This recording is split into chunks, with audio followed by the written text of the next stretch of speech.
The $50 felt heavy in Silas Blackwood's pocket, heavier than coin. It was the weight of 2 years of trapping, of scrimping on salt and sugar, of mending his own clothes until the patches had patches. It was the price of a good milk cow, and a milk cow was the price of survival. Without one, his small homestead carved out of the Utah Territory in 1878 was little more than a patch of stubborn dirt and a dugout that smelled of loneliness. But with a cow, there would be milk, butter, and cheese. There would be a calf to sell next year. With a cow, there was a future. He steered his wagon into Redemption Gulch, the name a far grander promise than the town itself could deliver. It was a single dusty street squinting under the brutal summer sun, flanked by a dozen sun-bleached clapboard buildings, a general store, a saloon, a freight office, and not much else. The market was a chaotic gathering at the far end of town, a swirl of noise and smells, manure, sweat, cheap whiskey, and the tantalizing scent of frying bacon from a food stall. Silas tied his mule to the hitching post outside the store, his eyes already scanning the makeshift pens for livestock. He saw a few bony-looking horses and a pen of nervous sheep, but his gaze was fixed on the area where cattle were usually sold. That's when he saw her. She was standing on a crate next to the freight office, separate from the animals. A young Chinese woman in a white prairie dress, the hem and cuff smudged with dust and grime. Her black hair was pulled back tightly, and her hands were clasped in front of her, still and calm. Her face was a mask of serene indifference, but her eyes, dark and intelligent, missed nothing. They swept over the crowd of gawking men, taking in their leers and muttered comments without a flicker of expression. A burly man with a florid face and a waistcoat straining at the buttons stood beside her. Silas recognized him, Jedediah Stone, a freighter who hauled goods from the railhead. Stone had a reputation for being slick, his joviality as thin as a coat of cheap paint. "Step right up, gentlemen," Stone boomed, his voice oiled with false bonhomie. A rare opportunity for a hard-working man. "This is Lynn, straight from the old country." Her passage was paid, but her family in San Francisco seems to have misplaced themselves, a few men snickered. Her debt must be settled. She's a hard worker, speaks enough to understand, and asks for nothing but a roof and board. I'm prepared to sign over her indenture contract to a respectable citizen who can cover the remaining $50 of her travel expense. The words hit the hot, dry air and hung there, ugly and obscene. Indenture. Silas knew what it was, a legal fiction that bordered on slavery. He'd seen it with Irish lads on the railroad gangs, but never like this. Never a woman, sold like a piece of furniture on a public street. A cold knot formed in his gut. The men clustering around weren't looking for a laundress or a cook. He saw the raw hunger in their eyes, the casual cruelty.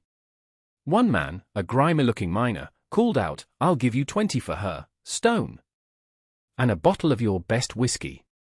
Stone waved a dismissive hand. "This is a fine, decent girl, not some saloon trash. $50 is the price. Firm. It's a bargain for a lifetime of loyal service." Silas felt rooted to the spot. His hand went to his pocket, the $50 suddenly feeling like a hot coal against his leg. That was his cow. His future. His logical mind screamed at him to turn around, to walk to the cattle pens and buy the animal that would ensure he ate through the winter. This was not his business. He was a quiet man who kept to himself. He hadn't spoken more than 100 words to anyone in the last month. Getting involved was madness. But then he looked back at the woman on the crate. For a brief second, her mask slipped. He saw a flicker of something in her eyes, not fear, but a profound, bone-deep weariness, as if she had been holding her breath for a very long time. In that instant, she wasn't a commodity. She was a person, stranded and alone, 1,000 miles from anyone who cared if she lived or died. The stares of the men around her were like hands, grabbing and pulling. He thought of his empty dugout. The silence that was so loud it hummed. He had come to town to solve a practical problem, to fill a material need. But watching this scene unfold, he felt a different kind of poverty, a poverty of the soul that came from walking away when you knew you shouldn't. "I'll take her," Silas heard himself say. The words were quiet, raspy from disuse, but they cut through the jeering. The crowd went silent. All eyes turned to him. Jedediah Stone's smile widened, a predatory gleam in his eyes. "Well now, Silas Blackwood. Didn't take you for a man in need of domestic help. But your money is as good as any." Silas ignored him, his gaze fixed on the woman. He stepped forward, pulling the worn leather pouch from his pocket. He counted out the coins and paper script. 2 $20 gold pieces, a silver dollar, and 9 worn dollar bills. His entire fortune. He dropped it into Stone's waiting palm. "The contract, Mr. Stone," Silas said, his voice steadier now. Stone grunted and produced a folded piece of paper from his waistcoat. He handed it over. It was a standard indenture form, filled with dense legal text. The name at the top was simply Lynn. It was signed at the bottom by Stone, acting as agent. It felt flimsy and wrong. Stone gestured to the woman. "She's all yours, Blackwood. You'll find she's very obedient." Silas folded the paper and tucked it into his shirt pocket. He looked up at the woman, who was still standing on the crate. He didn't know the first thing to do. He just held out a hand, a gesture of invitation, not command. He said softly. She watched him for a long moment, her dark eyes searching his face. The crowd was whispering now, their amusement curdling into a different kind of judgment. Silas Blackwood, the quiet homesteader, had just bought himself a Chinese girl. He could feel their stares burning into his back. After what felt like an eternity, she gave a small, almost imperceptible nod. She stepped down from the crate with a quiet grace, her worn boots making no sound in the dust. She did not take his hand, but she fell into step a pace behind him as he turned and walked toward his wagon. He didn't look back. The future he had planned that morning, the one with a milk cow and a churn full of butter, had just vanished. In its place was a silent stranger and the weight of a decision he didn't begin to understand. The journey back to his homestead was steeped in a thick, uncomfortable silence. The mule plodded along the dusty track, the wagon wheels groaning in protest. Silas sat stiffly on the driver's bench, his knuckles white where he gripped the reins. Beside him, the woman, Lynn, according to the paper, sat just as rigidly, her gaze fixed on the horizon.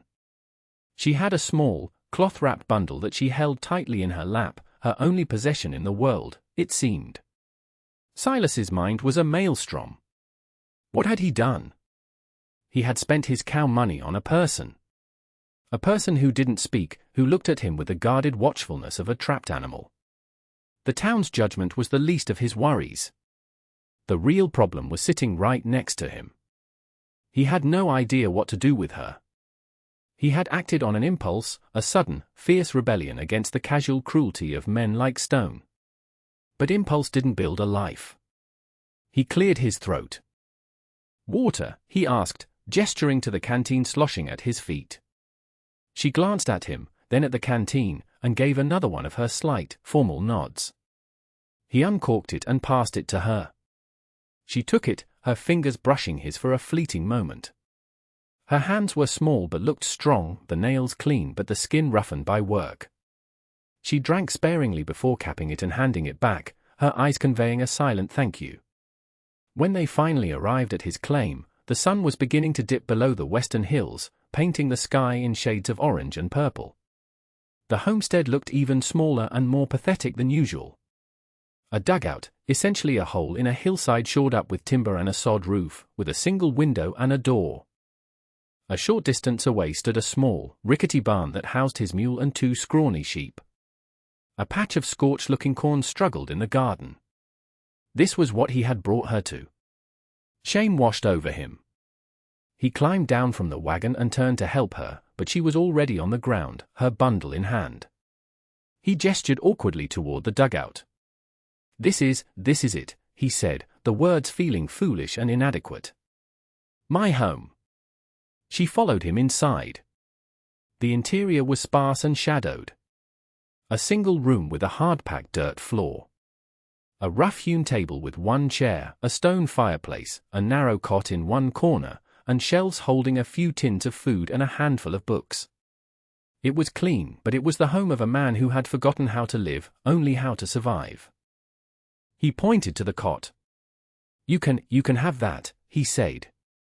"I'll sleep in the barn." She looked from the cot to him, her expression unreadable. He fumbled in his pocket and pulled out the indenture contract. He held it out to her, then deliberately tore it in half, then in quarters, and dropped the pieces onto the table. "You are not a servant," he said, speaking slowly and clearly, hoping she would understand his meaning if not his words. "That man, Stone, it was wrong. You are free. You can stay here until you decide what to do next. Or you can leave. I can take you to the next town." She watched the torn paper settle on the table. Her gaze lifted to his, and for the first time, he saw a flicker of something other than guarded neutrality. It looked like confusion, maybe even suspicion. He realized how his actions must look to her. A man pays a fortune for her, then immediately claims she is free. It made no sense. Trust was a currency she clearly didn't have. For the next few days, they lived like ghosts in the same small space. She was silent and efficient, rising before he did to tidy the cabin and fetch water. She ate the simple meals he cooked, bacon and beans, mostly, without complaint. She refused to take his cot, instead making a bed for herself on the floor by the hearth with a spare blanket. Every attempt he made at conversation was met with a polite nod or a shake of her head. He was beginning to think he had made a terrible mistake, that he had merely traded one kind of prison for another for her. The turning point came on the third day. The handle on the well pump, a rickety mechanism of wood and iron, finally gave way. The wooden pivot cracked as Silas was trying to draw water for the mule. He swore under his breath, frustration boiling over. He had mended it a dozen times, but the wood was rotten. Without the pump, he'd have to haul water from the creek a half-mile away, a back-breaking task that would consume hours of his day. He spent the better part of the morning trying to fix it, his hands growing clumsy with anger. He tried to brace it with a piece of scrap lumber, but the angle was wrong. He tried to bind it with rope, but it wouldn't hold the weight. He was about to give up in disgust when she appeared beside him. She had been watching from the doorway of the dugout. She pointed at the broken pivot, then at a length of rusted baling wire hanging on a nail inside the barn. Then she pointed to a stout piece of hickory he used as a lever to move rocks. He didn't understand, but he was too defeated to argue. He fetched the items for her. She knelt by the pump, her movements economical and precise. She threaded the wire through the split wood, wrapping it tightly, creating a new, reinforced joint. Then, using the hickory branch, she fashioned a new handle, wedging it into the pump's iron arm at an angle he would never have considered. It was a clever, simple fix, using leverage instead of brute force. When she was done, she stood up and gestured for him to try. He tentatively worked the new handle. It moved smoothly, without a groan. Cool, clear water gushed from the spout. He stared at it, then at her, stunned. "How did you?" She simply tapped her temple with a finger and gave the smallest of smiles. It was the first time he had seen her smile, and it transformed her face, softening the hard lines of weariness. In that moment, he saw not just a survivor, but an engineer. A problem solver. She was more than he, or anyone, had given her credit for. But he did not yet know that her resourcefulness was the least of her secrets. The fragile piece of their strange new life was shattered a week later. Silas was mending a fence at the edge of his property when he saw a cloud of dust on the track from town. 2 riders. His stomach tightened. As they drew closer, he recognized the portly figure of Jedediah Stone on one horse, and a lean, hard-faced man he didn't know on the other. He walked back toward the dugout, his heart thumping a slow, heavy rhythm against his ribs. Lynn saw them too. She was outside, tending to the small garden, but she immediately straightened and retreated into the shadows of the cabin. Stone reined in his horse a few yards from the door, his smile gone, replaced by a look of cold annoyance. "Blackwood," he said, his voice flat. "We have business." Silas stood his ground in front of the doorway. He didn't have a weapon on him, and he felt naked and exposed. My business with you is concluded, Stone. Not quite, Stone sneered. There was a misunderstanding. I've had a change of heart. I'm here to buy back that contract. I'll even give you your $50 back, for your trouble. The other man said nothing, just watched Silas with dead, reptilian eyes, his hand resting casually on the butt of the pistol at his hip. The message was clear. Silas's fear was a cold thing in his belly, but something else rose to meet it, a stubborn, protective anger. He thought of Lynn inside the cabin, of the small smile she'd given him at the well. She's not for sale, he said, his voice low. The contract is void. She's a free woman. Stone laughed, a harsh, ugly sound. A free woman? Don't be a fool. You think I don't know what goes on out here? You think the town doesn't? You're a laughingstock, Blackwood. The quiet man who bought himself a piece of chop house bait and pretends she's a lady. The words were meant to shame him, to make him fold. But they had the opposite effect. The insult solidified his resolve. Get off my land, Stone. Stone's face darkened. You're making a grave mistake. You think this is about $50?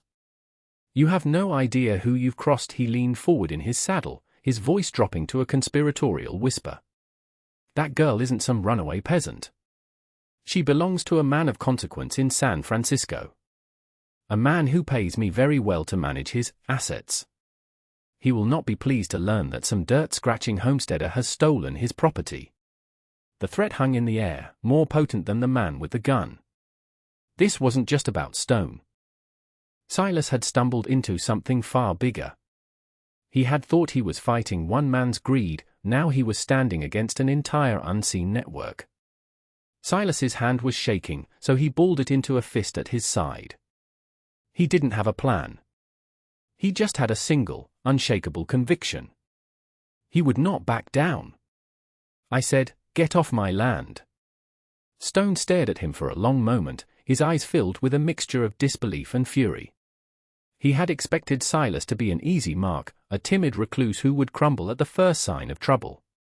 He clearly hadn't expected this quiet man to have a spine of solid iron. Finally, Stone jerked his reins. Have it your way, Blackwood, he spat. But don't say I didn't warn you. The man she belongs to, he doesn't forgive. He will come for his property. And when he does, this little patch of dirt won't be enough to hide you. He and his man wheeled their horses around and galloped away, leaving Silas standing alone in a cloud of dust, his heart pounding with the terrifying knowledge that the danger had only just begun. That night, the oppressive silence in the dugout was replaced by a different kind of quiet, one of shared tension. The threat from Stone had changed the air between them. When Silas came inside after checking on the mule, he found her waiting at the table. A small candle flickered, casting long shadows on the walls. She gestured for him to sit. For the first time since she arrived, she spoke, her voice soft but clear, the English words carefully chosen and accented. That man. Stone. He will come back. It wasn't a question. Silas nodded, sinking onto the bench opposite her. I know. You are in danger because of me, she said, her dark eyes holding his. You should not have done this. He was selling you like an animal, Silas said simply. I couldn't just walk by.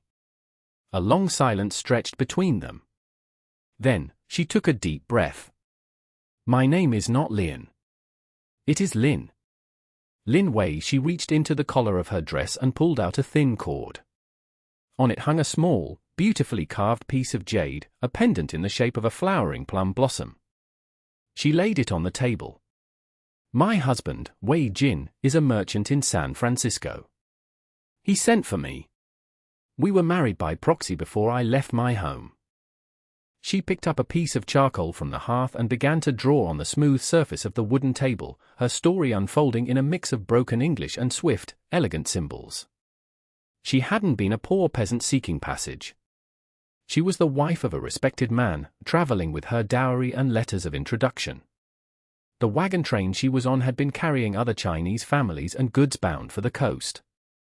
Not bandits, she said, her voice tight with memory. It was Stone. And his men. They knew who to attack. They took everything. Money, goods, people. Silas felt a chill go through him. This was organized. Predatory. Stone took my papers, she continued. A letter from my husband. It proves who I am. He thinks my husband will pay a great deal of money to get me back quietly. He holds me, and others, to sell or ransom. He calls it indenture so the law does not look too close. Now it all made sense. Stone's desperation to get her back, his threats about a powerful man in San Francisco. He wasn't working for her husband, he was trying to extort him. This letter, Silas asked, leaning forward. Where is it? In his office. At the freight depot, she said. I saw him put my things in a metal box. The letter from my husband, it names his business partner. A man named Chen, in a mining town called Silver Creek. If Mr. Chen knew, he would help. The pieces clicked into place. The letter was everything. It was proof of the crime, and it was the key to her freedom. But it was in the heart of Stone's territory, in a town where he was a man of influence. Getting it would be suicide. Silas looked at her, at the quiet strength in her face, the intelligence in her eyes. He could take her to the marshal in the next county seat, a 2-day ride away. He could hand her over and walk away, his duty done. It would be the smart thing to do, the safe thing. Stone would have no more reason to bother him. He could go back to his quiet, lonely life. But as he looked at her, he knew he couldn't. Leaving her to the slow, uncertain gears of territorial law felt like a betrayal. Stone would hear of it and the evidence would disappear. No, the only way to truly free her was to get that letter. To finish what he had started. It was a choice that would cost him his safety, his anonymity, maybe even his life. He stood up. I'll go to town at first light. She looked up at him, her eyes wide. It is too dangerous. It's more dangerous to do nothing, he said. He felt a strange calm settle over him. For the first time in years, he had a purpose that was bigger than just surviving another season. Later, as he was checking the cinch on his mule's saddle in the dim light of the barn, she came to him. She carried his work shirt, the one that had been torn at the shoulder during his struggle with the pump. In her other hand, she held a needle and thread. She didn't say a word, just took the shirt and began to mend it with small, neat stitches, her head bent over her work in the lantern light. The simple, domestic act was more intimate than any touch. He watched her nimble fingers, the focused line of her brow. She was restoring something he had broken. When she was finished, she bit the thread and handed the shirt back to him. The seam was nearly invisible. She looked up, and her hand briefly touched his arm. Be careful, Silas Blackwood, she whispered. He looked down at her hand on his sleeve, then into her eyes. The fear was still there, but beneath it was something new, trust. A fragile, precious thing. I will, he promised. He realized then, with a startling clarity that struck him deep in his chest, that he wasn't just doing this for her. He was doing it for the quiet way she moved through his home, for the cleverness in her hands, for the courage that burned in her like a steady flame. He was doing it for the hope of a future where that quiet courage had a place beside him. He didn't just want her to be free, he wanted her to choose to stay. Silas rode into Redemption Gulch just after dawn, the town still sleepy and cool. He didn't go to the freight office. He wasn't a fighter, and he knew a direct confrontation with Stone would end with him beaten or worse. He had to be smarter. He had to use the one weapon Stone didn't know he had, the truth. He tied his mule outside the telegraph office, a small shack at the edge of town. The clerk, a young man named Billy with ink stains on his fingers, was just opening up. Silas pushed a few coins across the counter. I need to send a wire, he said. To Silver Creek. He had spent the ride composing the message in his head, keeping it short and direct. He wrote it out on the pad Billy offered, to Mr. Chen, Silver Creek. Jedediah Stone in redemption. Gulch holds wife of Wei Jin of San Francisco. Has letters and proof. Demands payment. She is safe for now. Act with speed. He signed it simply, a friend. Billy's eyes went wide as he read it. Mister, this is serious trouble. I know, Silas said, pushing another dollar across the counter. This is to make sure it gets sent right now. And to make sure you forget who sent it. Billy swallowed hard, looked at the coin, and nodded, quickly turning to his telegraph key. The clicks and buzzes filled the small room. Silas waited until the boy confirmed the message was sent and acknowledged. The first move had been made. Now for the second. He walked down the dusty street to Stone's freight depot. The big double doors were open, and Stone was inside, yelling at a pair of freight hands. When he saw Silas, his face contorted in a mask of rage. Blackwood! You've got a hell of a nerve showing your face here. We need to talk, Stone, Silas said, his voice even. He stepped inside, letting the doors swing shut behind him. Stone laughed. I'm done talking to you. He took a menacing step forward. A telegraph was just sent to a man named Chen in Silver Creek, Silas said, his voice calm and low. He's a business partner of Wei Jin. I imagine he's a man with influence. The message told him you have Wei's wife, and that you're holding her for ransom. Stone froze, the color draining from his florid face. You're bluffing. Am I? Silas continued, pressing his advantage. I also mentioned you had her papers. And that you were responsible for the attack on the wagon train. Men like Chen and Wei have friends. Powerful friends. Not just business associates, but U.S. Marshals who don't take kindly to their roots being preyed upon. I expect they'll be on the next train, and they'll be coming here, to this office, looking for a man named Jedediah Stone. Every word was a gamble, a house of cards built on a single telegram. But Stone didn't know that. All he saw was his lucrative, cruel enterprise crumbling around him. He saw a prison cell. He saw a hangman's noose. What do you want? Stone whispered, his bravado gone. The lockbox, Silas said. The one with Lynn's papers. And any others you have. You give it to me, and you disappear. You pack your wagon and you ride out of this territory and you never come back. If you're gone when the law arrives, they might just be satisfied with recovering the property. If you're here, he left the threat hanging in the air. Panic flared in Stone's eyes. He was a predator, but like most predators, he was a coward when cornered. He scurried to the back of his office and returned with a heavy metal box. He slammed it on the counter. Take it. Take it and get out. Silas picked up the box. It was heavy. He didn't look inside. He just turned and walked out of the depot into the morning sun, never looking back. As he untied his mule, he glanced down the street and saw Stone already barking orders, his men frantically loading a wagon. The bluff had worked. The threat was over. 3 months passed.